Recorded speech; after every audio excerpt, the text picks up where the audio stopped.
For some time now, we've tried to figure out some way that we could be in better touch with you. And it's nice to be able to sit down and chat a little bit about some of the things going on. Hi, I'm Doug DeVos. And I'm Steve Van Andel. And we want to welcome you to Open Meeting.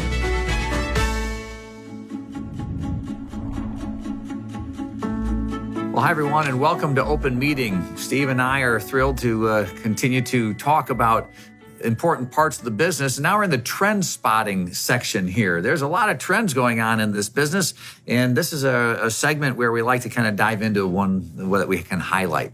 You know, when we look overall at people, 70% of people kind of fear failure as their greatest obstacle to starting a business.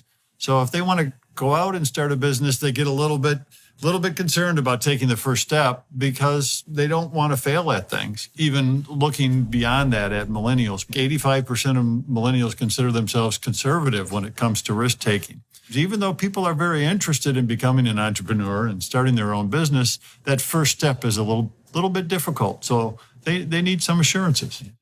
Addressing people's fears or their concerns has been built into our DNA through consumer protections that we've had for a long time. And we've said them so much that sometimes we forget to talk about them, you know. And so what we're trying to do is make sure we bring it back together. And you'll probably be hearing more about what we're calling Amway Promise. And that's our effort to continue to talk about these elements that are so important to address this trend of people being concerned about risk. Exactly. And we've got a promise where we kind of look at 5 different pieces to that promise. One is a low-cost, low-risk business. We've always been that way. We've always thought if you want to start a business, what's a better way to do it than to not have to go out and buy a product or really spend much at all to kind of take that first step. We want to make it easy to get in and want to make sure people know it's easy to get out. And that is, if it doesn't work for them, that's okay. What's important is they have a good experience. And the best experience is to say, if you don't like it, here's your money back. And that applies with our 100% satisfaction guarantee. Dad and Jay always talked about the fact, if you don't like the product, here's your money back.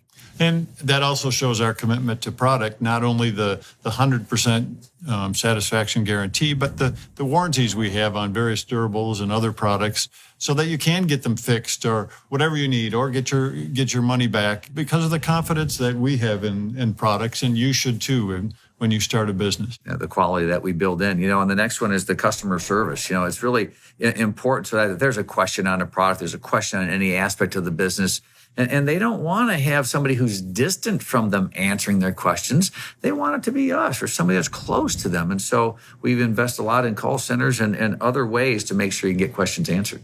And just plain the right to know. We want to make sure that everybody that looks at the business, takes a step in, understands all of these things and understands how the promises that we make to everybody that comes in the business. You know, and this trend is important because it's visible in the marketplace. And I know when we are interacting with governments or consumer groups on a regular basis, they're always concerned about some company that's out there not treating people well, somebody that's out there trying to take advantage. And we actually build a significant number of partnerships with these organizations because of the history we have, because of the promises that we've made and the commitment that we have to consumer protection. You see that? All the time. No matter where we go, no matter who we talk to, people are concerned, but we just want to show that we are too. And we want to make sure that everyone feels comfortable with the protections that we have in the Amway business. Yeah, absolutely. So we know that, one of the things Jay and Rich always told us was, take care of the new person. And when somebody comes in, like I said, we want to welcome them in. We want to explore the Amway business opportunity and what it can be for them. But if they don't like it, then we still want them to have a good experience, don't we? So no matter what your risk tolerance level, when you look at the business, you realize there's a promise to you and the business, and there are protections for all customers in the business as well. Yeah. So hopefully this helps you as an ABO understand the consumer protections that are built into the business that have been there, that give you confidence to share those. When you're talking about the business, it's easy to get excited, but remember, somebody has this trend that's out there. Somebody has this fear, and it's okay to say, hey, before I try to encourage you too much, let me make sure you know the support and the protections that you have if you want to go a different direction. And that's our promise to you. Yep. So that would wrap it up for this segment, the trend spotting segment here at Open Meeting, and we'll look forward to talking to you soon.